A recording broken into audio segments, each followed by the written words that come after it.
మరొక పరిశుద్ధ దినాన్ని మన జీవితంలో అనుగ్రహించినట్టు అది కేవలం ఆయన కృప. మరి గతించిన వార్షికోత్సవంలో చాలా మట్టుకు గతించిన 3-4 రోజులుగా ఇంచుమించు 1 వీక్ అయితే స్త్రీల సమాజం వారు బిజీగానే ఉన్నారు. మరి 3-4 రోజుల నుంచి ఫాస్టింగ్ చేస్తూ ప్రతిరోజు ప్రార్థనలు గడిపారు, ప్రాక్టీస్ చేశారు. సంఘ సేవకులు అలాగే సహోదరులు కూడా నిద్ర లేకుండా మరి పనులు చేస్తూనే ఉన్నారు. సహకరించిన సంఘ బిడ్డలందరికీ ప్రభునామ హృదయపూర్వక వందనాలు. మరి గత రాత్రి ఆలస్యమైనప్పటికీ క్రోంబర్గ్ పిల్లలు మరి చాలా సహోదరులు చాలా మట్టుకు ఇంచుమించు 2 గంటల వరకు పనిచేశారు. 2:30కు తిరిగి వాళ్ళ రూమ్లోకి చేరుకోవడం జరిగింది. ఉదయకాలం మళ్ళీ పనులకు వెళ్ళిపోయారు. కొద్దిగా నీరసంగానే అలసిపోయినప్పటికీ మళ్ళీ పరిశుద్ధ దినంలో ఆయన సన్నిధిలో కనబడాలి, ఆయన స్తుతించాలి. మన మనవులన్నీ కూడా ఆయన సన్నిధిలో తెలియజేసుకోవాలి. మన యొక్క పరిశుద్ధమైన జీవ గ్రంథము అందులో లోతైన విషయాలు ఆలోచించాలి. మన ఆత్మీయంగా ఇంకనూ బలపడాలనే ఒక తృష్ణ చేత తిరిగి ఆయన సన్నిధికి వచ్చిన మీ అందరికీ ప్రభు అయిన యేసు వారి పుణ్యనామమున హృదయపూర్వక వందనాలు. దేవుడు మిమ్మల్ని మీ కుటుంబాలని ఇంకనూ బలపరచాలని దీవించాలని మనస్ఫూర్తిగా కోరుకుంటున్నాను. కొన్ని విలువైన మాటలు పరిశుద్ధ నుంచి ధ్యానం చేద్దాం పిల్లరా. గతించిన 4 రోజుల క్రితం కొన్ని విషయాలు మనం మాట్లాడుకున్నాం పిల్లరా పరిశుద్ధ గ్రంథం నుంచి. ఏమన్నా జ్ఞాపకం ఉందంటారా పిల్లరా? పోయిన నెలలో 25 సంవత్సరాలు పూర్తి చేసుకొని 6లోకి వచ్చాం కాబట్టి పోయిన నెలలో ఒక ప్రసంగం విన్నాం పిల్లరా. ఇండియా వెళ్ళకంటే ముందు అంటే నాకు చాలా నచ్చిన సబ్జెక్టులో నుంచి ఒక టాపిక్ని మేము ముందుంచాను. ఎవరికైనా జ్ఞాపకం ఉందండి? పోయిన నెల ఏమి నాకు జ్ఞాపకం ఉందా పిల్లరా? నిన్నటి రోజునే వార్షికోత్సవంలో చాలా అలసిపోయాము. ఎవరు వచ్చారు, ఎవరు వెళ్ళిపోయారు, ఎవరు ఫోటో దిగారు, ఏది కూడా తెలియదు. ఫోటోలు అందరు ఉన్నారో కూడా తెలియదు. అవే జ్ఞాపకం లేదు. పోయిన నెలది ఏం జ్ఞాపకం ఉంటుందండి? ఏమైనా జ్ఞాపకం ఉందండి నానా? ఒక కీడు రప్పించిందనని ఒక మాట తమ్ముడు చెప్తున్నాడు. దాని తర్వాత ఇంకొక మాట విన్నాం పిల్లలు, ఇంకొక సబ్జెక్ట్ విన్నాం, చాలా చక్కనైన విషయం. 2 భక్తుల గురించి మీ ముందుంచాను పిల్లరా. చాలా తక్కువగా అరుదుగా మనం వింటూ ఉంటాం వారి గురించి. ఏమైనా జ్ఞాపకం వచ్చిందండి? సో మనకు ఒక సోషల్ మీడియా ఉంది కాబట్టి మనకు ఒక ఛానల్ ఉంది. దాంట్లోకి వెళ్ళిన తర్వాత సాయంకాలం సమయంలో టైం ఉంటే రూమ్కి వెళ్ళిన తర్వాత ధ్యానం చేద్దాం పిల్లరా. దానిలో ఒకసారి జ్ఞాపకం చేసుకుంటే మనకు దొరుకుతుంది. పరిశుద్ధుల నుంచి ఒక మాట, విలువైన మాట చూద్దాం పిల్లరా. కీర్తన భాగము 16వ అధ్యాయము 7వ వచనం నుంచి చూద్దాం.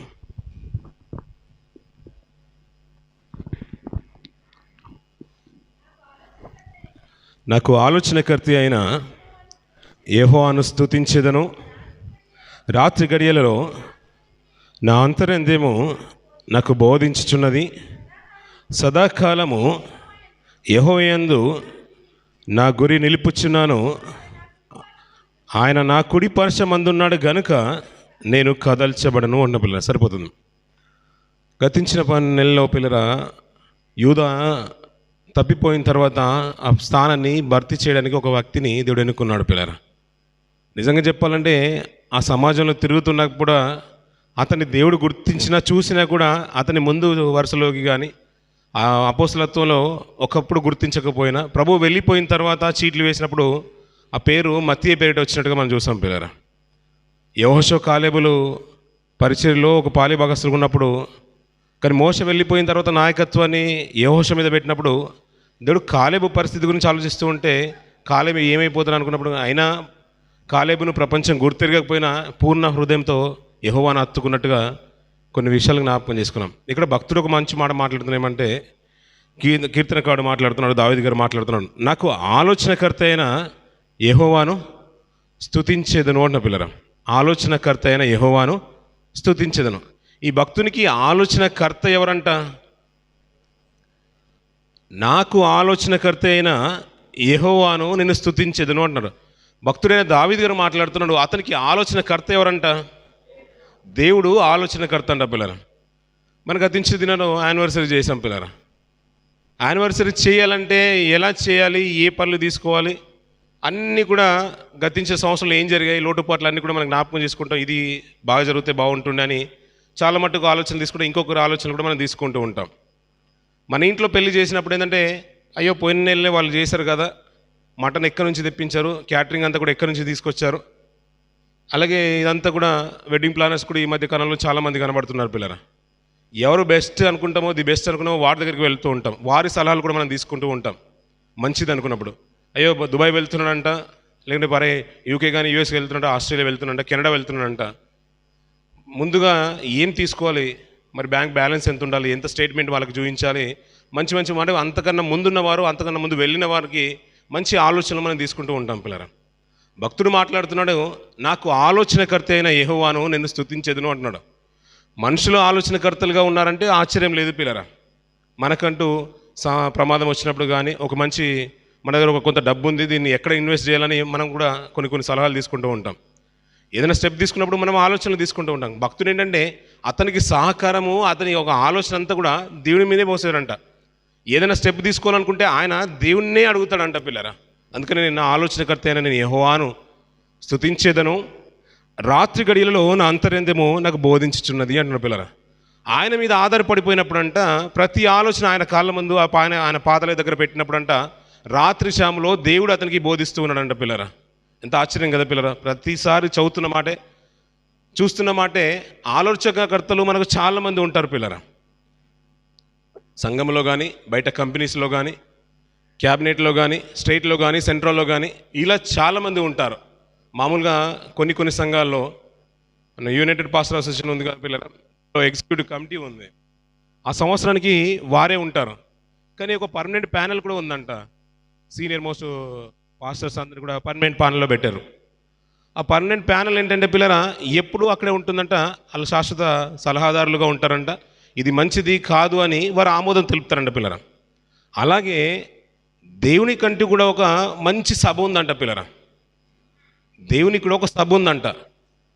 యోబుతో తన స్నేహితుడు మాట్లాడతాడు, నువ్వు దేవుని సన్నిధానంలో, దేవుని సభలో నువ్వు చేరిన వాడవా?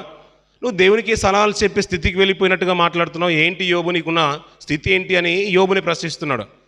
ఇలా ఆలోచిస్తూ ఉంటే చాలా విషయాలు మనకు అర్థమవుతుంటాయి. భక్తుల జీవితాలు చూసినా, దేవుని యొక్క పరిస్థితులు, ఆయన తీసుకున్న తీర్మానాల విషయాలు చూసినా, ఆయనకంటూ సలహాలు ఇచ్చేవారుగా, ఒక సూచన చేసేవారుగా, భక్తుల జీవితాలు చూసినా కానీ వారికి సూచనలు ఇచ్చేవారుగా కనబడుతూ ఉంటారు. స్త్రీల యొక్క గుంపు చూసినా కానీ వారికి సలహాలు ఇచ్చేవారుగా కనబడుతూ ఉంటారు పరిశుద్ధ గ్రంథంలో. అంతెందుకు పిల్లరా, రాజులు రాణుల జీవితాలు చూసినా కానీ వారికి కూడా వారి కింద ఉన్న ఒక విభాగం ఉంటుందంటే, ఒక డిపార్ట్మెంట్ ఉంటుంది. వారు ఓన్లీ ప్లానింగ్ డిపార్ట్మెంటే. వారి పని ఏంటంటే వారి యొక్క ముందున్న స్థితిగతులకు మనం ఎలా ప్రభావితం చేస్తున్నాయి దేశాన్ని, రాజ్యాన్ని, దాని నుంచి ఎలా ఓవర్కమ్ అవ్వాలో వారికి ఒక మంచి ఐడియా ఇస్తూ ఉంటారంట. ప్లానింగ్తోనే ముందుకు వెళ్తూ ఉంటారంట పిల్లరా. మన కంపెనీలో కూడా అలాగే ఉంటుంటే పిల్లరా, చాలా కంపెనీలు అందరికీ తెలుసు. ఇలా చూస్తూ వెళ్తూ ఉంటే దేవునికంటూ కూడా ఒక సభ ఉందంట. దాంట్లో కూడా నువ్వు ఏమైనా ఆలోచనకర్తలు దేవుని సభలో నువ్వు చేరిన వాడువా యోబు అని ఎలీహు మాట్లాడుతూ ఉంటాడు పిల్లరా. భక్తుల జీవితాలు చూసినా, సమాజంలో ఎక్కడ చూసినా కానీ మనకంటూ ఒక గైడ్ చేసే వాళ్ళు చాలామంది కనబడుతుంటారు పిల్లరా. కానీ భక్తుడి జీవితం ఏంటంటే పిల్లరా, కంప్లీట్గా దేవుని మీదనే ఆధారపడిపోయాడంట పిల్లరా. నేను దేవుని మీదనే ఆధారపడిపోయాను, నా స్థితిగతులు మార్చగల సమర్థుడు ఆయన. నాకు కష్టం వచ్చినా, బాధ వచ్చినా, ఆర్థికమైన ఇబ్బందులు వచ్చినా, నేను తీసుకున్న మంచి నిర్ణయాలైనా, రాజ్యంలో పరిపాలన ఎలాంటి నిర్ణయాలు తీసుకోవాలనుకున్నా నేను ఆయన మీదనే ఆధారపడతాను. ఆయన ఆలోచన పుట్టిస్తేనే నేను ముందుకు వెళ్తాను. మరి ఆలోచన పుట్టించకపోతే, భక్తుడికి ఆలోచన దేవుడు పుట్టించకపోతే ముందుకు వెళ్ళడా పిల్లరా, ముందుకు వెళ్ళడు పిల్లరా. ఒక మంచి మాట, ఎగ్జాంపుల్ ఒక మాట చూద్దాం పిల్లరా. దినవృత్తాంత సమూయేలు గ్రంథము 30వ అధ్యాయం, మొదటి సమూయేలు గ్రంథము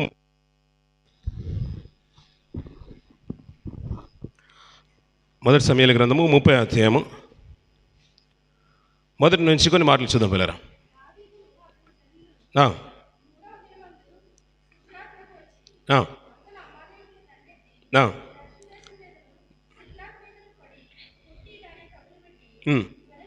గనులనేమి అల్పులనేమి అందులో ఉన్న ఆడు వారందరినీ చెరపట్టుకొని చంపక వారు తీసుకొని వెళ్ళిపోయి ఉండిరి. దావీదును అతని జనులను పట్టణంలోకి వచ్చి అది కాల్చబడి ఉంటయు తమ భార్యలను, కుమారులను, కుమార్తెలను చెరలోనికి కొనిపోబడి ఉండుటయు చూచి ఇక ఏడ్చుటకు శక్తి లేక యెజ్రెయీయులైన అహీనోయాము, కర్మెలీయుడైన నాబాలు భార్య అయిన అబిగయీలును చెరలోనికి కొనిపోబడగా చూచి దావీదు మిక్కిలి దుఃఖపడెను. జనులకందరికీ ప్రాణం విసికినందున రాళ్ళు రువ్వి దావీదును చంపుదము రండని వారు చెప్పుకొనగా, దావీదు తన దేవుడైన యెహోవాను బట్టి ధైర్యము తెచ్చుకొనెను. ఏఫోదు తెమ్మని యాజకుడగు అహిమేలకు కుమారుడైన అబ్యాతారుతో చెప్పగా, అబ్యాతారు ఏఫోదును దావీదు వద్దకు తీసుకుని వచ్చెను. నేను ఈ దండును తరిమిన ఎడల దాన్ని కలుసుకొందునా అని యెహోవా యొద్ద దావీదు విచారణ చేయగా, యెహోవా, తరుము, నిశ్చయముగా నీవు వారిని కలుసుకొని తప్పక నీ వారందరినీ దక్కించుకొందువని సెలవిచ్చాను అన్న పిల్లరా. నిజమే కదా పిల్లరా, దావీదు గారు ఊరికి ఆ మాట అనలేదు అన్నట్టుగా మనకు అర్థమైపోతుంది. నా ఆలోచనకర్తైన యెహోవాకు ఏమన్నాడండి? కీర్తన భాగంలో 16వ అధ్యాయంలో, నా ఆలోచనకర్త అయిన యెహోవాకు, ఆయనకు నిజంగా ఆలోచనకర్త దేవుడే అనే విషయము ఇక్కడ సాక్షాత్తు అర్థమవుతుంది పిల్లరా. తన వంటూ ఒక సైన్యమే ఉంది, ఇంచుమించు 600 గుంపు తనను వెంబడిస్తూ ఉంది పిల్లరా. సైన్యాధిపతి అయిన యోబు మొదలుకొని చాలా మట్టుకు అతను వెంబడిస్తూనే ఉన్నారు. తన సైన్యం అంతా కూడా తన వెంబడి ఉంది. రాజు కదా అంతఃపురంలో ఉన్నాడు, రాజు అంతఃపురంలో లేడు, ఎందుకంటే సౌలు అంతవరకు కూడా చనిపోబడలేదు, అరణ్యంలో ఉంది. తనకంటే ఒక సైన్యం ఉంది. అతడు పట్టాభిషక్తుడు అయ్యాడంటే పట్టాభిషక్తుడు కూడా అయ్యాడు పిల్లరా. రాజు అంటే రాజే, కానీ రాజ్యాధికారం అతని చేతిలో లేదు. తనను నీతిమంతుడు కదా అని తన గుంపు అంతా కూడా వెంబడిస్తూ ఉంది. అలాంటి తరుణంలో వీరు వేరే ప్రాంతంలో ఉన్నప్పుడు, వీరు ఎక్కడైతే తన కుటుంబము, తన భార్య, పిల్లలు ఉన్నారో, తన ఆస్తి అంతా కూడా ఒక అరణ్య ప్రాంతంలో పెట్టుకుంటే, అక్కడికి వచ్చిన తర్వాత అక్కడ ఉన్న శత్రు సైన్యము దావీదు ఒక గుంపు మీద దండెత్తి, వారు లేని తరుణంలో తన భార్యల్ని, పిల్లల్ని, కుమారులను, కుమార్తెలను, తనతో పాటు ఉన్న వారిని, అలాగే దావీదు గారి యొక్క 2 భార్యల్ని, చాలా మట్టుకు తన ఆస్తిని అంతా కూడా కొల్లగొట్టుకొని వెళ్ళిపోయారు పిల్లరా. అలాంటి తరుణంలో మనం ఏం చేస్తాం పిల్లరా? వెనక ముందు ఏమీ ఆలోచించకుండా హఠాత్తుగా నిర్ణయాలు తీసేసుకుంటాం. అక్కడున్న అతని పక్షంలో ఉన్న జనం వారే రాళ్ళు రువ్వి చంపడానికి సిద్ధపడిపోయారు దావీదు గారిని. అలాంటి తరుణంలో ఈ అబ్యాతారు కుమారుడైన, ఎవరితో చెప్తున్నాడు పిల్లరా? అహీమేలెకు కుమారుడైన అబ్యాతారుతో చెప్తున్నాడు, ఏఫోదు తీసుకొని రాయ్యా. ఏఫోదును ఎందుకు తీసుకొని రావాలి? ఈ తరుణం నువ్వు పరిగెత్తుకొని వెళ్ళిపోవచ్చు కదా, సైన్యం అంతా నీతో ఉంది కదా అంటే, లేదు, నేను దావీదునైనా మీ సైన్యం అంతా నాతో ఉన్నా, నాకు బలం ఉన్నా, యుద్ధంలో నేను ప్రావీణ్యైనా కానీ నేను వద్దొద్దు. ఏఫోదును ముందు తీసుకొని రా, నేను దేవుని యొద్దనే విచారణ చేస్తాను, దేవుడు పొమ్మంటేనే పోతాను. అయ్యా అక్కడ భార్యలు ఉన్నారు, నీ భార్యలు, నీ పిల్లలు ఉన్నారు, నీ యొక్క ఆస్తి ఉందంటే, ఆస్తి పోయినా పర్లేదు, నా కుటుంబం పోయినా పర్లేదు, దేవుడు పొమ్మంటేనే నేను పోతాను. అదండి కమిట్మెంట్. గొప్పగా అనిపించట్లేదు పిల్లల భక్తి జీవితము. అందుకనే నా ఆలోచనకర్త అయిన యెహోవాకు స్తోత్రము అంటున్నాడు. నేను అలా ఆయన మీదే ఆధారపడ్డాను. ప్రతి ఆలోచన ఆయన ముందు పెడుతున్నాను. అయ్యా ఇది ఒక సిచ్యువేషన్ వచ్చింది, నేను దీంట్లో నుంచి ఓవర్కమ్ అవ్వాలంటే నేను ఏం చేయాలి ప్రభు అన్నప్పుడు ఆయనే నడిపిస్తున్నాడు. రాత్రి శాములో అతని అంతరంద్రము బోధిస్తుందంట పిల్లరా. ఆయన ఏది చెప్తున్నాడో ఆ నిర్ణయ ప్రకారంగా నడుచుకుంటా. అందుకనే నేను కదల్చబడను అంటున్నా పిల్లరా. అంతా సౌలు సైన్యమంతా కూడా తనను దండెత్తి వచ్చినా ఏ రోజు దావీదును పట్టుకోలేదు పిల్లరా. సౌలు రాజుగా ఉండి బ్రతికినంత కాలం ప్రయత్నాలు చేసినా, దావీదు అంతకంతకు ప్రబలినా కానీ ఏ రోజు దావీదును పట్టుకోలేకపోయాడు పిల్లరా. అతని తర్వాత తన కుమారుడు వచ్చినా దావీదుని ఏం చేయలేకపోయాడు పిల్లరా. అతను అరణ్యంకు వెళ్ళిపోయినా, కష్టం వచ్చినా కానీ దేవుని మీద ఆధారపడ్డాడు కాబట్టి రాత్రి శాములో అతని అంతరంధ్రం అంతా కూడా దేవుని యొక్క మాటలన్నీ కూడా బోధిస్తుంది. అయ్యా దావీదు, యెహోవా యొద్ద నువ్వు విచారణ చేసినావు కదా, నేను వెళ్తావా వద్దని దేవుని దగ్గర ఏఫోదును తీసుకొని వచ్చి విచారణ చేయగానే యెహోవా అంటున్నాడు, నువ్వు వెళ్ళయ్యా, వెళ్ళు. నువ్వు ఏదైతే వారు కొల్లగొట్టుకుని వెళ్ళిపోయారో అదంతా కూడా నువ్వు తిరిగి సంపాదించుకొని వచ్చేస్తావు అన్నప్పుడు దావీదు వెళ్తున్నాడు పిల్లరా. ఆ దుఃఖమైన బాధంతోనే, వేదనతోనే వెళ్తున్నాడు. ఎక్కడైతే వారు తీసుకొని వెళ్ళిపోయారో అదంతా కూడా తీసుకొని మళ్ళీ కొల్లగొట్టిన సొమ్మంతా కూడా తన పిల్లల్ని, భార్యలంతా కూడా సంపాదించుకొని, తన వారందరినీ కూడా సంపాదించుకొని తన స్థానానికి వచ్చినట్టుగా కనబడుతుంది పిల్లరా. నిజంగా దేవుని మీద ఆధారపడిన భక్తి జీవితం ఏదైనా ఉందంటే దానికి నిదర్శనం దావీదు గారు కనబడుతూ ఉంటారు పిల్లరా. అందుకని పిల్లరా, మన ఆలోచనకర్తలు చాలా చక్కని వారై ఉండాలి. ఎవరి ఆలోచనలు విన్నా పర్లేదు పిల్లలు, అందరి ఆలోచనలు వినొచ్చు, కానీ తీసుకునే నిర్ణయాల మీదనే ఆధారపడి ఉంటాయి పిల్లలు. దానియేలు గ్రంథాలు మనం చూస్తుంటాం, యెహోవా తీర్మానం చేసెను అంటాడు పిల్లలు. ఆయనకంటూ కూడా ఆలోచనలు చెప్పేవారు ఉన్నారు. ఆయన నీతిమంతుల సభలో ఆయనకంటూ ఒక సభ ఉంది. ఆయన ఆలోచనలన్నీ కూడా పరిగణలోకి తీసుకున్నాడు. కానీ ఫైనల్ డిసిషన్ ఏంటంటే దేవునిదే నిర్ణయం పిల్లలు. అలా మంచి మంచి ఆలోచనలు కానీ ఆయన తీసుకుని వచ్చినప్పుడు మనకు కూడా అన్నీ, ఒక ముఖ్యమంత్రి గారు ఒక నిర్ణయం తీసుకుంటున్నారు, పనులు జరుగుతున్నాయి చకచక అంటే తనకున్న చాలామంది, తనకున్న డిపార్ట్మెంట్ అంతా కూడా మంచి మంచి ఆలోచనలు తీసుకుని వస్తూ ఉంటారు. ఆ ఆలోచనలన్నీ కూడా పరిగణలోకి తీసుకురాలే ప్రాతిపదికగా. అంటే ఇప్పుడు ఈ మధ్య కాలంలో వరదలు వచ్చేసాయి, యుద్ధ ప్రాతిపదికన పనులని జరగాలంటే కూడా పిల్లలు మంచి ఆలోచనలు అన్నీ కూడా ముందు పెడుతున్నారంటే దానికి ఆమోదము ముఖ్యమంత్రికి తెలిపినా చాలామంది ఒక ఆలోచనలు ముందుకు వస్తుంటాయి, ఇది మంచిది కాదు, ఇది మంచిది, ఇది మంచిది అయితే సరే నేను ఆమోదం తెలుపుతున్నా, మీరు ప్రొసీడ్ అవ్వండి అని వారికి ఒక వెంటనే జీవో పాస్ అయినట్టుగా మనం చూస్తూ ఉంటాం పిల్లరా. ఒక మంచి భక్తుల జీవితంలో చూస్తూ ఉంటే ఆశ్చర్యం కనిపించింది. అలాగే చాలామంది ఆలోచనలు చెప్తూ ఉంటారు పిల్లరా. ఇంకొక భక్తుడి యొక్క జీవితం చూద్దాం పిల్లరా, ఒక రాజు జీవితమే చూద్దాం. ఎస్తేరు గ్రంథం 1వ అధ్యాయం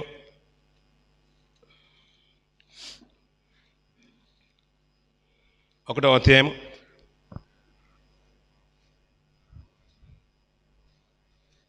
1వ అధ్యాయము 17 నుంచి కొన్ని మాటలు చూద్దాం పిల్లరా.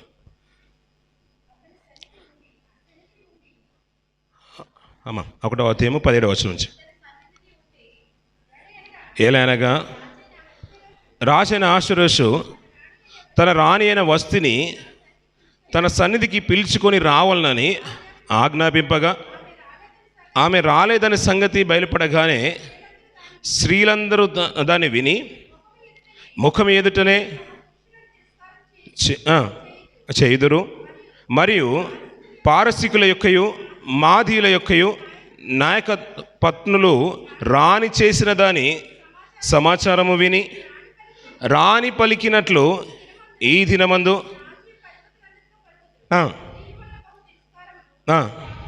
పుట్టును. రాజుకు సమ్మతి అయిన వస్తి రాజైన ఆశ్వరోషు సన్నిధికి ఇకను రాకూడదని తమ యొద్ద నుండి రాజాజ్ఞ పుట్టెను అంటున్న పిల్లరా. బాగా సందర్భము మనకు బాగా తెలుసు, దీంట్లో లోతైన విషయాలు కూడా మనకు తెలుసు. అక్కడున్న సందర్భం వేరు పిల్లరా. కానీ రాజుకు ఆలోచనకర్తలు ఎలా ఉన్నారంటే పిల్లరా, అయ్యా రాణిని పిలిచేసావు, తను రానంది కదా, రానంటే పోనీలే రాజుగా మీరే వెళ్ళి మాట్లాడి తను తీసుకొని రండి, ఈరోజు కాకపోతే రేపైనా తీసుకొని రండి అని ఒక మంచి సలహాలు ఇవ్వచ్చు. తన సలహాదారుడు చెప్తున్న ఉద్దేశం ఏంటంటే పిల్లరా, అయ్యా ఇది మార్చడానికి ఏం లేదు, ఎందుకంటే ఎస్తేరు గారు ఎంట్రీ కావాలి కాబట్టి ఇలా జరిగిందంటే అది దేవుని ప్రణాళిక అనుకుందాం. కానీ తనకున్న ఆలోచనకర్తలు చూసారా పిల్లరా, రానంత మాత్రాన ఇప్పుడు ఏం మార్చాలంట, రాణినే మార్చాలంట పిల్లరా. తన భార్యనే మార్చాలనే ఒక నిర్ణయాన్ని పరాయి వాడు చెప్తున్నాడు. అయ్యా నువ్వు ఈ రాణి మాట అంది కాబట్టి మా భార్యలు కూడా మా మాట వినరు, అందుకని ఏం చేయాలంటే నువ్వు రాణినే మార్చేసాయి, అలాగే ఒక నిర్ణయం కూడా తీసుకొని వచ్చేసాయి. భర్త మాట భార్య వినాలని ఒక రూలు నువ్వు సంస్థానంలో ప్రకటించు అని చెప్తున్నాడు పిల్లరా. ఆలోచనకర్తలు ఎలా ఉండాలో మనకు అర్థమవుతుంది పిల్లరా. ఇలా కొన్ని జీవితాలు చూస్తూ ఉంటే పిల్లలు ఇంకొక మంచి సందర్భాన్ని కూడా నేను జ్ఞాపకం చేస్తారు. సమూయేలు గ్రంథము 22వ అధ్యాయము, త్వరగా వెళ్దాం పిల్లరా. 22వ అధ్యాయము, మొదటి సమూయేలు గ్రంథం 22వ అధ్యాయము 14 నుంచి కొన్ని మాటలు చూద్దాం పిల్లరా. అహీమెలెకు రాజునకు అల్లుడై నమ్మకస్తుడై ఆలోచనకర్తయై నీ నగరిలో ఘనత వహించిన దావీదు వంటివాడు సరిపోతుంది పిల్లరా.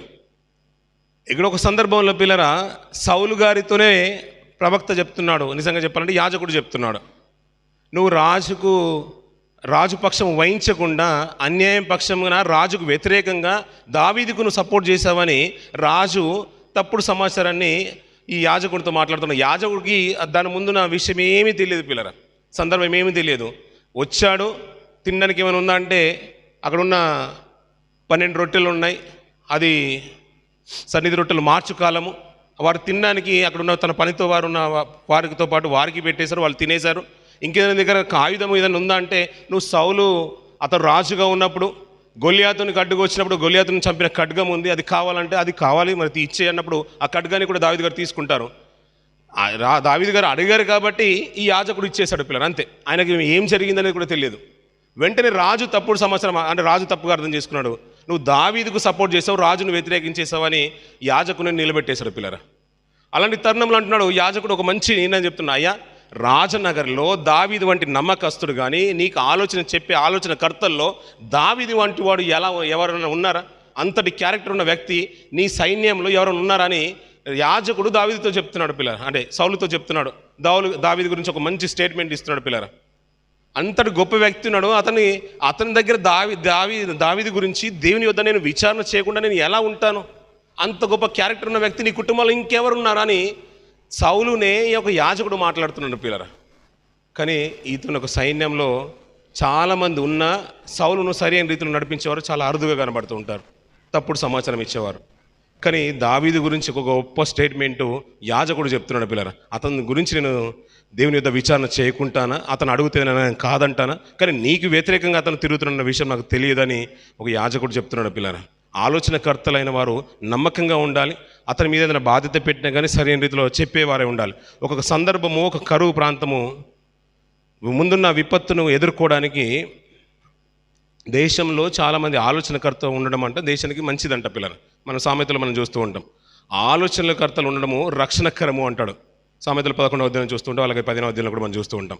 అనేకులు ఉండడం అనేది సంఘానికైనా అలాగే సమాజానికైనా మంచిది అంటాడు, కుటుంబంకైనా మంచిది అంటాడు. ఆలోచనకర్తలు సరైన రీతిలో ఉండాలి. కుటుంబంలో యజమాని అయినా భార్య యొక్క సలహాలు తీసుకుంటాడు, భార్య అయినా భర్త యొక్క సలహాలు తీసుకుంటారు, పిల్లలైనా కానీ తల్లిదండ్రులను అడుగుతూ ఉంటారు, కంపెనీ వారైనా కానీ స్టాఫ్ అయినా కానీ ఏదైనా చేసేటప్పుడు తనకున్న సుపీరియర్ కానీ ఇలా కొన్ని నిర్ణయాలు తీసుకుంటారు. ఇది చేయాలా వద్దా, ఇది ఏమైనా చేస్తే మంచిదా చెడా అని ఒక నిర్ణయాలు తీసుకుంటూ ఉంటాం. దేశంలో పిల్లరా రాజు గారికి మాటి మాటికి ఒక కల వస్తుంది, ఒక దర్శనాన్ని చూస్తూనే ఉన్నాడు. 2 సార్లు వచ్చేసిందంటే ఇది ప్రభావం అయింది, ఏదో విపరీతమైంది కలగబోతుంది దేశంలో. దీన్ని ఎలా నేను ముందుకు బయటికి రావాలి, దీని యొక్క ఉద్దేశం ఏంటి, దీని యొక్క భావం ఏంటని రాజుకు మనసులో ఒక అలజడిగానే ఉంది. దీన్ని ఎవరు చెప్తారు అన్నప్పుడు ఒక ఆయన తీసుకొచ్చేసాడు. అయ్యా, ఒక ఆయన చెరసాలలో ఉన్నాడు అయ్యా, అతడు కళల యొక్క భావాన్ని చెప్పేవాడు. నాకు కూడా ఒక దర్శనం వచ్చేసింది, నేను రాత్రంతా దర్శనం కలిగినప్పుడు నాకు రాత్రంతా నిద్ర పట్టలేదు. ఆయన చెప్పాడు, నువ్వు 3వ దినం ఇక్కడ నుంచి విడిపింపబడతావు, నువ్వు వెళ్తావు రేపటి దినం వరకు వెళ్ళి అన్నప్పుడు తిరిగి నా యథావిధి స్థానం నేను వచ్చేసాను. అతనికి చాలా గొప్పడు, కానీ నేనేం మర్చిపోయాను. ఇంచుమించు 2 సంవత్సరాలు అయిపోయింది అతను చేసిన మంచి పని నేను మర్చిపోయాను అన్నప్పుడు తిరిగి తప్పించమన్నప్పుడు ఒక చెరసాల్లో నుంచి ఒక యవనస్తుడు వస్తున్నాడు పిల్లరా. అయ్యా, 7 సంవత్సరాల కరువు రాబోతుంది, దానికంటే ముందు 7 సంవత్సరాలు అంటే సమృద్ధి అయిన వాతావరణం దేశంలో కలగబోతుంది. ఎక్కడ కూడా కరువు అనేది కనిపించదు 7 సంవత్సరాల వరకు. ఆ 7 సంవత్సరాల తర్వాత 7 సంవత్సరాలు మరీ కఠినమైన విపత్తు రాబోతుంది, కరువు రాబోతుంది. దాంట్లో నుంచి రావడానికి ఇది త్వరలోనే జరగబోతుంది. కాబట్టి దేవుడు మాటి మాటికి మీరు 2 సార్లు నీకు దర్శనాన్ని చూపించేశాడు, దాని యొక్క ఉద్దేశం ఇది అన్నప్పుడు మరి ఎలా చేయాలి, ఎవరు ఉండాలి దీనంతా కూడా ఎవరు మెయింటైన్ చేయగలుగుతారు, నాకు సహకారిగా ఎవరు ఉంటారు, నాకు ఆలోచనకర్తలుగా ఎవరు ఉంటారు అంటే దేశంలో అంతటా చూసినా కానీ ఇలాంటి యోగ్యమైన వాడు కనిపించలేదంట పిల్లలు. వెంటనే యోసేపు గారిని తీసుకుని వచ్చేసి, నువ్వే నాకు ఆలోచనకర్తగా ఉండు, నన్ను ముందుండి నడిపించు, దేశమంతా కూడా నీ ఆధీనంలో ఉంటుంది, నేను ఒక జస్ట్ మాత్రం ఏంటంటే నా సింహాసనం వెనకాల నీ సింహాసనం ఉంటుంది, అన్నిటికీ నీదే ఉంటుంది హక్కు అన్నప్పుడు ఒక ఉన్నతమైన సింహాసనం వేసేసి యోసేపు గారిని పక్కన కూర్చోబెట్టుకున్నాడు పిల్లలు. కరువు రాకనే ముందుగా 7 సంవత్సరాలు సమృద్ధి అయిన పంటనంతా కూడా పోగేసుకొని ప్రపంచం అంతటా కూడా ఐగుప్తును చూసే రీతిగా సమృద్ధి అయిన పంట వాతావరణం అంతా కూడా ఐగుప్తులో పోగేశాడు పిల్లరా. ఆలోచనకర్త ఎవరున్నారు అక్కడ? యోసేపు ఉన్నాడు పిల్లలు. అతని పక్షంలో ఎవరున్నారు? దేవుడు ఉన్నాడు పిల్లరా. కానీ త్వరితమైన కాలంలోనే కొన్ని సంవత్సరాల్లోనే ఒక విపత్తు జరుగుతుంది పిల్లరా. మాట చూద్దాం పిల్లరా. యెషయా గ్రంథము 19వ అధ్యాయము 11వ వచనం చూద్దాం పిల్లరా.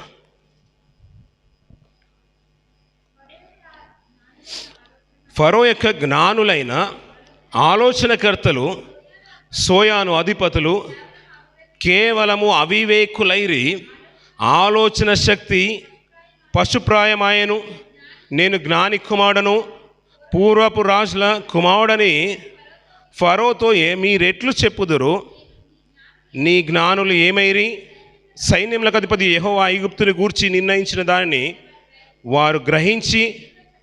సరిపోతుంది పిల్లరా. ఇక్కడ కొన్ని సంవత్సరాల కాలంలోనే ఐగుప్తు అంతా కూడా నాశనం అయిపోతుంది పిల్లలు. చాలా మట్టుకు కృంగిపోయింది. ప్రపంచం అంతా కూడా ఇప్పుడు వేరే కంట్రీస్ వరకే ఆలోచిస్తూ ఉంది పిల్లరా. ఈ మధ్య కాలంలో మనం కూడా ఏమనుకుంటామంటే వెళ్ళాలనుకుంటే ఇప్పుడు ఐగుప్తు వెళ్ళాలనుకుంటామా? మనం ఎక్కడ వెళ్ళాలనుకుంటాం పిల్లరా? ఇజ్రాయెల్ వెళ్ళి చూసి వద్దామని అనుకుంటాం, అంతే కదా పిల్లరా. ప్రపంచం అంతా కూడా ఒకప్పుడు నాగరికత విషయంలో కానీ డెవలప్మెంట్ విషయంలో కానీ అక్కడ ఉన్న సంస్కృతి, ఆచారాలు, విధానము, నాగరికత ఒకప్పుడు ఎక్కువగా ప్రబలింది ఐగుప్తు ప్రాంతంలోనే. ఎందుకంటే అక్కడ ఉంది దేవుని యొక్క బిడ్డలైనా అంటే వారు బానిసత్వంలో ఉన్న వారిని బట్టి ఆ దేశాన్ని దేవుడు ఎంతగానో హెచ్చించేశాడు. ఐగుప్తుని బట్టి వారు అక్కడ ఉన్న పరిస్థితులను బట్టి దేశాన్ని ఎంతగానో హెచ్చించేశాడు. అయ్యా, నా ప్రజలు కరువులో ఉన్నా పర్లేదు, నాకు నా పిల్లలు అక్కడ ఉన్నారు కాబట్టి అక్కడ జ్ఞానాన్ని ఇచ్చేశాడు, వివేచన ఇచ్చేశాడు. అంతకన్నా ముందుగానే అక్కడికి యోసేపును పంపించేశాడు. ఇది కేవలం వారి అన్నదమ్ములను రక్షించుకోవడానికే కాదు, వారి తర్వాత ఇశ్రాయేలు జనాంగం అంతా కూడా అక్కడికి రాబోతుంది. 6 లక్షలు కాదయ్యా, ఇంచుమించు 30 లక్షల జనాంగం అంతా కూడా అక్కడే అభివృద్ధి చెందబోతుంది. కాబట్టి వారికంటే ముందుగానే ఒక ఆలోచనకర్తను దేవుడు యోసేపుని అక్కడ పంపించేశాడు పిల్లరా. ఫరోకు ఒక మంచి ఆలోచన చెప్పేసి, అయ్యా కరువు రాబోతుంది కాబట్టి మనం ఇప్పుడే సమృద్ధి అయిన ఆహారాన్ని పోగేసుకుందాం. అలా సమృద్ధి అయిన ఆహారాన్ని పోగేసుకున్నారు పిల్లరా. దేశంలో అందరూ కూడా ఐగుప్తుకు వచ్చినప్పుడు ఇక్కడే ధాన్యం దొరికేదని ఐగుప్తును ఒక ఉన్నతమైన శిఖరంలో పెట్టేశాడు పిల్లరా. కొన్ని సంవత్సరాల తర్వాత చూడండి పిల్లరా, ఇప్పుడు ఉన్న పరిస్థితుల్లో కూడా చూడండి పిల్లరా, ఐగుప్తు గురించి ఎక్కువగా మాట్లాడుకునేవారు చాలా అరుదుగా కనబడతారు. ఏమైనా ఉన్నాయంటే ఎడారి ప్రాంతం అండి, పిరమిడ్స్ మాత్రమే ఉన్నాయని మనం చెప్పుకుంటాం పిల్లరా. అక్కడ వచ్చిన వారిలో ఒక గొప్ప నాయకుడు మోషే ఉన్నాడు పిల్లరా. యోసేపు తర్వాత మనం చూసిన గొప్ప నాయకులు ఎవరిని చూస్తూ ఉంటాం, మనం మోషేని చూస్తూ ఉంటాం పిల్లరా. అలాంటి గొప్ప నాయకుడు పుట్టిన ప్రదేశంలో పిల్లరా దేశం ఇంకెంత ఖ్యాతి పొందుకోవాలి పిల్లరా. కానీ రాను తరాల్లో ఆలోచనకర్తలు కరువైపోయారు పిల్లరా. రాజుకు మంచి ఆలోచన చెప్పేవారు కరువైపోయారు పిల్లరా. అట్టడుగు స్థాయికి దేశం వెళ్ళిపోయింది పిల్లరా. అలాంటి సందర్భాలు మన పరిస్థితుల్లో చాలా చూస్తూ ఉంటాం పిల్లరా. కానీ నమ్మకమైన వారు ఆలోచనకర్తలై ఉంటే పిల్లరా దేశానికి మంచి ప్రభావం అంటే రక్షణాకరము అంటాడు పిల్లరా. అలాంటి ఆలోచనలను చాలా మట్టుకు దూరం చేసుకుంది దేశం పిల్లరా. పరిశుద్ధ గ్రంథంలో కూడా మనం చాలా మట్టుకు చూస్తున్నాం. ఒక మంచి దర్శనం రాగానే దర్శనాన్ని వివరించిన దానియేలును దేవుడు విడిచిపెట్టిపోలేదు పిల్లరా. ఆ రాజు విడిచిపెట్టిపోయాడు. అన్యుడైనా కానీ, అయ్యా నీ దేవుడే గొప్ప దేవుడు, నీలాంటి దేవుడు ప్రపంచంలో ఈ సకల రాజ్యంలో ఎక్కడా లేడు, అందుకనే నీకంటూ ఒక ఉన్నతమైన స్థానాన్ని ఇస్తాను, ఆభరణాలు ఇచ్చి అధికారం ఇచ్చి ప్రశస్తమైన వస్త్రాలను ఇచ్చేసి తనలాంటి స్థానం ఇచ్చేసి ఒక మంచి స్థానంలో కూర్చోబెట్టుకున్నాడు పిల్లరా. అలాగే ఆలోచనకర్తలు ఎక్కడైనా కానీ పిల్లరా, మన కుటుంబంలో కానీ సమాజంలో కానీ సంఘంలో కానీ ఆలోచనకర్తలు చాలా అవసరం పిల్లరా. అనాలోచితంగా వెళ్ళి త్వరపడి తప్పుడు నిర్ణయాలు తీసుకుంటాం. మనం తప్పుడు నిర్ణయాల వల్ల చాలా ప్రమాదాలు కూడా మనం జరుగుతూ ఉంటాయి పిల్లరా. అలాంటి వాళ్ళమే మన కరువుల్లోకి వెళ్ళిపోతాం, ఆర్థికమైన ఇబ్బందులకు వెళ్ళిపోతాం, కష్టాలకు వెళ్ళిపోతాం, ఇబ్బందులకు వెళ్ళిపోతాం, జాబ్ను కోల్పోతూ ఉంటాం, నష్టాలకు వెళ్ళిపోతుంటాం, ఎక్కడెక్కడో మనం ఇన్వెస్ట్ చేస్తూ ఉంటాం. ఇలాంటి విషయాలలో మనం చాలా ఇబ్బందులకు వెళ్ళిపోతున్నాం. అందులో మనము ఉండవచ్చు పిల్లరా. కానీ ఆలోచనకర్త ఒకవేళ నీకు దేవుడే ఉంటే నీ జీవితం అంతా కూడా అద్భుతమైన రీతిగానే ఉంటుంది పిల్లరా. అలా దేవుని మీద ఆధారపడుకున్న జీవితాలు కూడా ఉంటాయి పిల్లరా. ఒక సందర్భంలో పిల్లరా దేవునికి ఆలోచన చెప్పిన విషయము భక్తుడు చాలామంది అలాంటి వాళ్ళు కనబడుతూ ఉంటారు. ఒక సందర్భం చూపించేసి నేను ముగిస్తాను పిల్లలు. నిర్గమకాండం 32వ అధ్యాయం. నిర్గమకాండము 32వ అధ్యాయం పిల్లరా.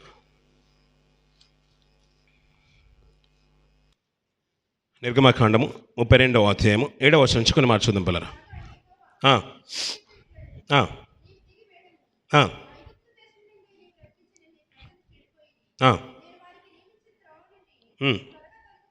తొలగిపోయి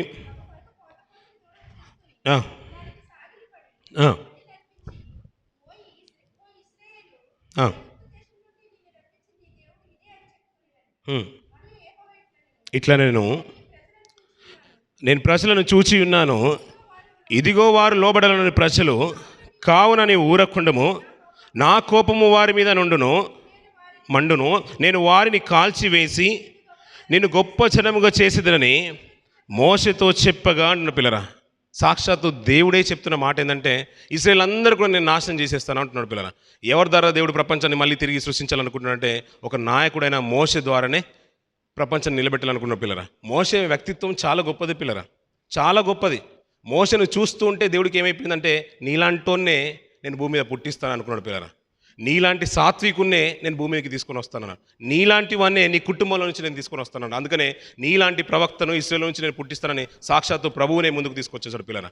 మోషే లాంటి సాత్వికుడు ప్రపంచంలో ఆయనకు కనిపించలేదు పిల్లరా, ఇశ్రాయేల్లోనే కనిపించలేదు. అలాంటి సాత్వికుడికి ఉన్న లక్ష్యం ఏంటంటే పిల్లరా, నేను ఇశ్రాయేలు అందరూ కూడా నేను నాశనం చేసేస్తానని దేవుడు మాట్లాడుతూ ఉంటే మనం ఏమనుకుంటామంటే మంచిది, నాశనం అయితే నాశనం అయిపోయింది, నా ద్వారా ఈ ప్రపంచం అంతా కూడా డెవలప్ అయిపోతుంది అంటే దేవునికి ఒక స్వాస్థ్యం రాబోతుందంటే మోషే ఏమనుకున్నాడంటే నిజంగా దేవా నన్ను ఆ స్థితిలో ఉంచినందుకు సంతోషం, నా కుటుంబానికి పాత్రులుగా ఎంచినందుకు చాలా గొప్ప విషయం, అంతా కూడా నా కుటుంబం ద్వారా నుంచి ప్రపంచం అంతా కూడా డెవలప్ అవుతుంది, నీ పిల్లలంతా కూడా వస్తారనుకుంటే మోషే సంతోషించాలి పిల్లరా. కానీ మోషే తీసుకున్న నిర్ణయం ఏంటంటే అయ్యా వద్దయ్యా, అరణ్య మార్గంలో ఉన్నాం, ఎడారి ప్రాంతంలో ఉన్నాం, ఇక్కడ కనుక నువ్వు నాశనం చేస్తే ఐగుప్తులో నుంచి తన ప్రజలను తొడుకుని వచ్చిన యెహోవా ఇలాంటి వాడని తక్కువగా మాట్లాడతారయ్యా, వద్దయ్యా, ఇది మంచిది కాదయ్యా అని దేవునికి ఒక ఆలోచన చెప్తూ ఉంటే ఆ ఆలోచన బట్టి అంటే దేవుడు సంతాపపడ్డాడంట. నిజంగా అలాంటి ఆలోచన విధానమే చాలా అరుదుగా కనబడుతుంది పిల్లరా. పెద్దలైనా కానీ అయ్యా ఇది కాదయ్యా, ఇది మంచిది కాదు, ఇలా చేస్తే బాగుంటుందని చిన్నవారి ఆలోచన అయినా కానీ స్వీకరించేంత మనస్తత్వం పెద్దలకు ఉండాలి. అది ఈవెన్ పాస్టర్స్కి అయినా మిగతా వారైనా మీ కుటుంబంలో మీ భార్య చెప్పినా, భార్య చెప్పినా, భార్య భర్తకు చెప్పినా ఒక నిర్ణయాన్ని స్వీకరించే మంచి మనసు అందరికీ ఉండాలి పిల్లరా. చాలా మటుకు దేశంలో ఏంటంటే పిల్లలు ఒక మంచి నిర్ణయాలు ఎవరైనా తీసుకొచ్చినా కానీ అంగీకరించే మనస్తత్వం. ఎందుకంటే అయ్యా వాడి ఆలోచన ఎందుకు అంటే వాడి జ్ఞానము తృణీకరింపబడినట్టుగా ఒక మంచి పొజిషన్లో ఉన్నవారు ఒక ఆలోచన వచ్చి చెప్పారనుకోండి పిల్లరా, మనం అదే ఆలోచన తీసుకుంటాం. ఎందుకంటే అది గొప్పది అనుకుంటాం. కాదు పిల్లరా, అది మంచి నిర్ణయం అయితే అది ఎవరు చెప్పినా స్వీకరించే మనస్తత్వము, మంచితనము, మంచి మనసు, మానవత్వము వినే వాళ్లకు చాలా అవసరం పిల్లరా. యోసేపు అంత పెద్ద గొప్పోడు కాదు పిల్లరా. ఆ దర్శనం చెప్పినప్పుడు ఎక్కడ ఫరో పిల్లరా, ఐగుప్తు రాజు పిల్లరా, చెరసాల్లో ఉన్న వ్యక్తి వచ్చి నిర్ణయం చెప్తుంటే అతని విశ్వాసము, అతని యొక్క నిర్ణయము, అతని ఆలోచనలు తీసుకోవాల్సిన అవసరము రాజుకు లేదు పిల్లరా. అయినా అది నిజంగా కళ యొక్క భావమంతా చెప్పేసిన తర్వాత నీలాంటి వాడు ఇంకా లేడయ్యా, నువ్వే యోగ్యుడు అని తన సింహాసనం తర్వాత స్థానం అతనికి ఇచ్చేసారంటే పిల్లరా, రాజు యొక్క గొప్పతనం కూడా దాంట్లో ఉంది పిల్లరా. కానీ ఇక్కడ మోష యొక్క ఆలోచన చూడండి పిల్లరా, దేవునికే చెప్తున్నంట అంత తెగించి చెప్పేంత మనస్తత్వము మోషకు వచ్చిందంటే ఆయన నిజంగా గొప్ప నమ్మకస్తుడు పిల్ల. అందుకని ఇల్లంతటిలో గొప్ప వ్యక్తి పిల్లరా, చాలా గొప్ప వ్యక్తి. అతన్ని చూస్తూ ఉంటే నిజంగా నేను పరలోకం నుంచి ప్రభువును నీకులాంటి మనస్తత్వంతోనే ఈ భూమి మీద పెట్టాలనుకున్నాడు పిల్లలు. అందుకని ప్రభు వీళ్ళొకరికి మనకు కనబడుతూ ఉంటాడు. మోష లాంటి ప్రవక్త, నీలాంటి సాత్వికు నేను ఇజ్రాయేలుకు నేను పుట్టిస్తాననే మాట మనకు కనబడుతుంది పిల్లలు. ఆలోచన ఎవరు చెప్పినా స్వీకరించే మనసు మండి ఉండాలి. ఎందుకంటే చాలామంది స్వీకరించారు పిల్లలు. అందుకు మచ్చుకు ఒక మంచి మాట రాజుల కాలంలో మనం చూస్తూ ఉంటాం పిల్లలు. సొలొమోను రాజు చనిపోయిన తర్వాత తన కుమారుడైన రెహబాము రాజు అవుతాడు. రెహబాము రాజు అవ్వగానే ఇశ్రాయేలు అందరూ కూడా పట్టాభిషేకం చేసిన తర్వాత వెంటనే ఇశ్రాయేలు అందరూ కూడా వచ్చేస్తారు, యరొబామును తీసుకొని వచ్చేస్తారు. అయ్యా మీ తండ్రి మా మీద భారం పెట్టేశాడు. మనం సొలొమోను గురించి గొప్పగా మాట్లాడుకుంటాం కదా, ఆ సొలొమోను మా మీద భారం పెట్టేశాడు, దయచేసి కొద్దిగా తగ్గించయ్యా అని ఇశ్రాయేలు విన్నవించుకుంటారు. ఇశ్రాయేలు అంటే దేవుని సమాజము, అప్పటి వరకు ఉమ్మడి రాజ్యము. అయ్యా కొద్దిగా తగ్గిస్తే మీకు దాసులుగా ఉండి మేము పనిచేసేస్తామని ఇశ్రాయేలు అంటే 3 రోజులు అయిన తర్వాత రండి మంచి నిర్ణయం చెప్తానని వారిని తిరిగి పంపించేస్తాడు. సొలొమోను గారి దగ్గర జ్ఞానవంతుడైన సొలొమోను దగ్గర పనిచేసిన పెద్దల్ని ముందుకు తీసుకుని వచ్చేసి, అయ్యా ప్రజలు ఇలా వచ్చి నా దగ్గర నిర్ణయం అంటే నన్ను ఒక అవకాశం వారి యొక్క విన్నపాన్ని నా ముందు పెట్టేశారు, నా నిర్ణయం ఏం చెప్పాలి, మీ ఆలోచన ఏంటో చెప్పండి అయ్యా అని పెద్దలను అడుగుతున్నాడు. పెద్దలు ఏమన్నారంటే, అయ్యా ప్రజలు నిజంగా వారి యొక్క ఆలోచన చాలా మంచిది, కానీ ప్రజలు ఏంటంటే ఒక్క మంచి మాట నువ్వు చెప్పేసావు అనుకో, నా తండ్రి భారం పెట్టేసా కదా నేను తొలగిస్తానని ఒక మాట చెప్పేసావు అనుకోండి, బానిసలు అయిపోయి బ్రతుకాలమంతా కూడా మీకు కుటుంబానికి సేవ చేసేస్తారని ఆ పెద్దల యొక్క ఆలోచన చెప్పినప్పుడు ఆ మాట విన్నాడు పిల్లరా. పెద్దల్ని పంపించేశాడు. తనతో పాటు బ్రతికిన అంటే తనతో ఏజ్లో సమానంగా ఉన్న యవనస్తులు కూడా పిలిపించుకున్నాడు. నా తండ్రి భారం చేసేసాడు కదా, ఆ భారాన్ని తొలగించుమని ప్రజలు వచ్చి అడుగుతున్నారు, మరి ఏం చేయమంటావు అని మీ ఆలోచన ఏంటో చెప్పమని రెహబాము యొక్క తోటి స్నేహితుల్ని యవనస్తులను అడిగినప్పుడు వారు అన్నారు, తండ్రి కొద్దిగానే భారం పెట్టేసాడేమో, నువ్వు ఇంకా భారాన్ని రెట్టింపు చేస్తానని చెప్పు, నా చిటికని వేలు కూడా తండ్రి యొక్క వేలు కంటే బొట్టన వేలు కంటే భారంగా ఉంటుంది, భారాన్ని ఎక్కువ చేస్తానని చెప్పు అన్నప్పుడు అదే మాట యవనస్తుల మాట తీసుకొని ఈ రాజు ఏం చేశాడంటే ప్రజల మీద రుద్దేశాడు పిల్లరా. రాజ్యం వెండుగా విడిపోయింది పిల్లరా. ఆలోచన మంచి ఆలోచన ఎవరు చెప్పినా స్వీకరించే మనస్తత్వము రాజులకు ఉండాలి. అది లేకపోవడం బట్టి ఇశ్రాయేలు దేవుని యొక్క స్వాస్థ్యమే విడిపోయిన సందర్భాన్ని ఇక్కడ మనం చూస్తూ ఉంటాం పిల్లరా. కానీ అలాంటి గొప్ప ఆలోచనలు ముందుకు వస్తే అన్యుడు సైతం స్వీకరించిన ఫరోను మనం చూస్తూ ఉంటాం. బబులోను రాజు నెబుకద్నెజరు మనం చూస్తూ ఉంటాం. బెల్తెషాజరుని మనం చూస్తూ ఉంటాం. ఇలాంటి గొప్ప రాజులు మనం చాలామంది చూస్తూ ఉంటాం పిల్లరా. భక్తుల జీవితంలో వారి ఆలోచన బట్టి వారి యొక్క దేశాలు సురక్షితంగా కలిగినట్టుగా మనం చూస్తూ ఉంటాం. కానీ అదే ఆలోచన చేత దేశం అంతా కూడా కూల్చబడినట్టుగా, తన కుటుంబం కూల్చబడినట్టుగా మనము ఎస్తేర్ గారి యొక్క స్థానంలో కనుక ఎస్తేర్ గ్రంథంలో కనబడిన ఆశ్చర్య యొక్క కుటుంబాన్ని మనం చూస్తూ ఉంటాం పిల్లరా. ఈ ఫరో యొక్క సైన్యం చూస్తూ ఉంటాం. ఫరో అక్కడ ఉన్నప్పుడు వారికి ఆలోచనకర్తగా ఉన్న యోసేపు వెళ్ళిపోయిన తర్వాత, యోసేపు నేరుగా రాజు వచ్చిన తర్వాత అక్కడ స్థితిగతులు అన్నీ కూడా మారిపోయాయి. చివరికి ఐగుప్తు స్థానమే మారిపోయింది పిల్లరా. చాలా అట్టడుగు స్థానంలోకి వెళ్ళిపోయింది. అందుకని యెషయా గ్రంథంలో అంటాడు, చివరికి ఐగుప్తు నాశనం అయిపోయాను అంటాడు పిల్లరా.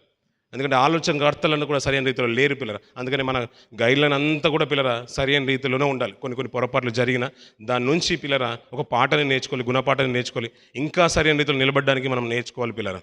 ఒక మంచి మాట భక్తులైన దావీదు గారి గురించి ఒక మాట చూసుకుని ముగించేద్దాం పిల్లరా. కీర్తన గ్రంథము 119వ అధ్యాయము, కీర్తన గ్రంథము 119వ అధ్యాయము 24వ వచనం పిల్లరా. నీ శాసనములు నాకు సంతోషకరములు, అవి నాకు ఆలోచనకర్తలై ఉన్నవి అంటున్న పిల్ల. సరిపోతుంది పిల్లరా. నీ శాసనాలు నాకు సంతోషకరములు అంటున్నాడు. అవి నన్ను నడిపించేవి, నాకు ఆలోచన తీసుకొచ్చేసేవి అంటున్న పిల్ల. అవి నాకు ఆలోచనకర్తలై ఉన్నవి అంటున్న పిల్లరా. అతను నడిపించేది అవే అంట పిల్లరా. మన వాళ్ళందరూ కూడా యానివర్సరీ రావాలంటే లొకేషన్ కావాలని ఒక 2 వారాల నుంచి అంటూ ఉంటే మన చర్చ్ గ్రూపుల్లోనూ పాస్టర్ అసోసియేషన్ గ్రూపుల్లోనూ అందరికీ మనం లొకేషన్ పంపించేసాం పిల్లరా. వారందరూ కూడా గూగుల్ తమ్మిని నమ్ముకొని ఇక్కడ దాకా వచ్చేసారు పిల్లలు. మనకు కావాల్సింది ఏది కావాలన్నా గూగుల్ తమ్మిని నమ్ముకొని వాటి మీద ఆధారపడి మనం బ్రతుకుతున్నాం సర్వసాధారణంగా. ఏదైనా కావాలన్నా, ఏదైనా నిర్ణయం తీసుకోవాలన్నా, కొన్ని ఆలోచన రావాలన్నా, ఏదైనా దానికి మీనింగ్ తెలియాలన్నా, ఒక వస్తువును వెతకాలన్నా, కొనాలన్నా కానీ మనం గూగుల్లోనే సెర్చ్ చేస్తున్నాం, మొబైల్ మీద ఆధారపడిపోయాం పిల్లలు. అయ్యండి, నీతి మార్గం నడిపించాలన్నా, నిత్యత్వాన్ని స్వతంత్రించుకోవాలన్నా, మోక్షాన్ని ప్రసాదించాలన్నా కానీ ఈ లోకంలో ఉన్న ఏది కూడా మనం తీర్చిపెట్టలేదు పిల్లలు, మనకు తెచ్చిపెట్టలేదు, సంతోషాన్ని ఇవ్వలేదు, అది తాత్కాలికమైంది. అవన్నీ కూడా ఆలోచిస్తుంటే ఒక వైపు అనిపిస్తుంది పిల్లలు, మన నిత్యత్వానికి నడిపించేది ఏదయ్యా, సుఖ సంతోషాలను ఇచ్చేసేది, నిత్యత్వానికి మనం శాశ్వత లోకానికి సరైన రీతిలో నడిపించాలని ఒక మార్గం ఏదయ్యా అంటే నా శాసనాలే అంటున్నాడు పిల్లల, దేవుని యొక్క వాక్యమే అంటున్నాడు పిల్లల. ఆ వాక్యాన్ని ధ్యానిస్తున్నప్పుడంట భక్తుడికి అనిపించిందంట, అది సంతోషం అనిపించిందంట. అవే నాకు ఆలోచన కర్తలై ఉన్నాయి, ఆ నిత్య మార్గం నడిపిస్తున్నాయి అంటున్నాడు. నిజమే కదా పిల్లల, నా వాక్యం మీద ఆధారపడితే, నన్ను నమ్ముకుంటే అవి జీవ మార్గమున జీవజల ఊట యుద్ధకు నేను నడిపిస్తాయి అంటాడు పిల్లల. నా వాక్యాన్ని విని దాన్ని అంగీకరిస్తే, నా వాక్యాన్ని అది దొరకగానే నువ్వు భుజిస్తే అది తేనె కంటేనో జుంటి తేనె దారల కంటేనో గొప్పగా ఉంటుంది. అది నా క్రొవ్వు మెదడు కంటే గొప్పగా ఉంది. లోకంలో ఉన్న పవిత్రమైనది అనుకుంటున్నావా, తేనె అంటున్నావా, శ్రేష్టమైనది అంటున్నావా, వెండి బంగారం అంటున్నావా, దానికంటే కూడా అది మేలిమి బంగారుతో పోల్చబడింది, దానికంటే కూడా గొప్పది, శ్రేష్టమైనది అంటున్న పిల్ల. అది ఒకవేళ అది గొప్పగా నువ్వు ఎంచినట్లయితే అది మమ్మల్ని సరైన రీతిలో నడిపిస్తుంది, మాకు ఒక నిర్దేశం తీసుకొస్తుంది, ఒక మార్గాన్ని చూపిస్తుంది. ఎక్కడికి నడిపిస్తుంది అంటే చివరికి ఆ నిత్యత్వానికి నడిపిస్తుంది అన్నాడు. అందుకని నేనే మార్గము అంటాడు కదా ప్రభు. ఎక్కడికి నడిపిస్తుందట మార్గము? నిత్య జీవానికి నడిపిస్తుంది అంటున్న పిల్లరా. ఒకవేళ నీ వాక్యాన్ని కనుక నువ్వు ప్రియముగా ఎంచినట్లయితే, ప్రభువునే నువ్వు ప్రియముగా ఎంచినట్లయితే, లోకంలో ఉన్న ఆలోచనకర్త కంటే కూడా నా దేవుడైన ఆలోచనకర్త అని దావీదు భక్తుడికి ఎంచినట్టుగా, భక్తులందరూ ఎంచినట్టుగా ప్రార్థించుకుని ఒక నిర్ణయం తీసుకొని ముందుకు వెళ్ళినట్టుగా ఒక కార్యక్రమం వస్తుందయ్యా, ఈ కార్యక్రమం అంతా కూడా బలమైన కార్యక్రమంగా జరగాలని మనం ప్రార్థించుకొని విజ్ఞాపన చేసి మనం ముందుకు వెళ్ళినట్టుగా ఆ కార్యం అంతా కూడా ఆయన చేతిలో పెట్టిన తర్వాత, అయ్యా ఇది సఫలమైన విఫలమైన అది నీ చిత్తమే అని మనం ఒకవేళ ఆయన మీద ఆధారపడుతూ ఉంటే నిన్ను ఓడిపోయే రీతిగా చేసేవాడు కాదు పిల్లరా దేవుడు. ఆయన మీద ఆధారపడమే మనం నేర్చుకుందాం పిల్లరా. అవి కనుక మనకు సంతోషకరములుగా వాక్యాలు మనం ఎంచినట్లయితే పిల్లరా, అది నిత్యం పడిపోకుండా మనల్ని ఉద్ధరిస్తుంది, ఆదరిస్తుంది. అది జారస్వరి వరకు వెళ్లకుండా నిలబెడుతుంది. లోకంలో ఉన్నప్పుడు అటు ఇటు వెళ్ళిపోకుండా, పడిపోకుండా నిలబెడుతుంది. అక్కడ స్థితిగతులు నిన్ను మార్చగలిగి జ్ఞాని సైతము అదే మాట్లాడుతున్నాను, నీ స్థితిగతులు మార్చడానికి వాక్యమే నీకు తోడే ఉంటుంది. నేను బ్రతికించేది మాటలు వాక్యమే అంటున్నాడు, జీవ మార్గం నిలబెట్టేది వాక్యం అంటున్నాడు. అందుకని దాన్ని ప్రియముగా ఎంచడం నేర్చుకుందాం పిల్లరా. ఎలాంటి స్థితిగతులు వచ్చినా, కష్టం వచ్చినా, నిందొచ్చినా, బాధ వచ్చినా, అవమానం వచ్చినా నిర్లక్ష్య పెట్టేసి ఆ వాక్యాన్ని ప్రియముగా ఎంచుదాం, ఆయన మీదే పెడదాం పిల్లలు. ప్రతి ఆలోచన ఆయన పాదాల దగ్గర పెడదాం. అయ్యా ఆర్థికంగా చాలా కష్టము, ఈ ఆపరేషన్ మేము చేయలేము, మరి ఎవరు చేయాలంటే దేవా మేము ప్రార్థిస్తున్నాం, సంఘం అందరూ కూడా ప్రార్థించండి, మీరు ప్రార్థించండి, మేము ప్రార్థిస్తుంటాం, దేవుడు మార్గం తెరుస్తారంటే నిజంగా పిల్లరా. చిన్న కుమార్తె విషయంలో ఎవరు సహకరించగలుగుతారు పిల్లరా? ఆర్థికంగా ఎంతున్నా కానీ ఆయన కృపలేంది ఇది జరగదు కదా పిల్లరా. అందుకనే ఇది శక్తికి మించిన భారమైనప్పటికీ, అయ్యా నీ సాయం లేకపోతే మేము ఏం చేయలేము, ఆర్థికంగా ఎందరూ సహకరించినా కానీ నీ కృపలేంది, అనేకులు నువ్వు తోడుకొని రాంది ఇది సక్సెస్ అవ్వదన్నప్పుడు, ఆయన దగ్గర ఆలోచన పెట్టినప్పుడు ఆయన మనల్ని ముందుకు నడిపించేది పిల్లరా. అందుకని ఆలోచనకర్తగా ఆయన మనకు ఉండాలి పిల్లరా. నేను ఆలోచనకర్తను, బలవంతుడైన దేవుడిని ఆయన చెప్తున్నాడు పిల్లరా. మనుషుల వైపు చూడొద్దు పిల్లరా. మనుషులు ఎంతమంది ఉన్నా కానీ దావీదు తన సైన్యం అనుకోలేదు పిల్లరా. వెంటనే విడిచిపెట్టేసి రాళ్ళు రువి దావీదునే చంపడానికి ప్రయత్నం చేసిన సమాజం పిల్లరా. కానీ దేవుడి మీద ఆధారపడి విచారణ చేసి ముందుకు వెళ్తుంటే ఏదైతే కోల్పోవడో తిరిగి సంపాదించుకున్నాడు. నీ జీవితంలో ఏది కోల్పోయినా, ఏది నీ హక్కున ఉన్నా లేకున్నా ఆయన మీద ఆధారపడుతూ ఉంటే దానికంటే రెట్టింపు భాగ్యాన్ని ఇవ్వగలుగుతాడు. కోల్పోయిన దానికంటే తిరిగి ఎక్కువైన స్థానాన్ని నీకు సంపాదించుకోగలుగుతాం. మన జీవితంలో ఆయన మీద ఆధారపడడానికి ప్రయత్నం చేద్దాం పిల్లరం. అది మెండుగా నమ్ముదాం, గొప్పగా నమ్ముదాం. మన బ్రతుకాలం అంతా కూడా ఆయన మీదనే ఆధారపడదాం. అటు విశ్వాసత మనకు, మన కుటుంబాలకు సంఘం ఉండాలని కోరుకున్నాను. ఈ కొద్ది మాటలు దేవుడు దీవించి ఆశ్రయించును గాక.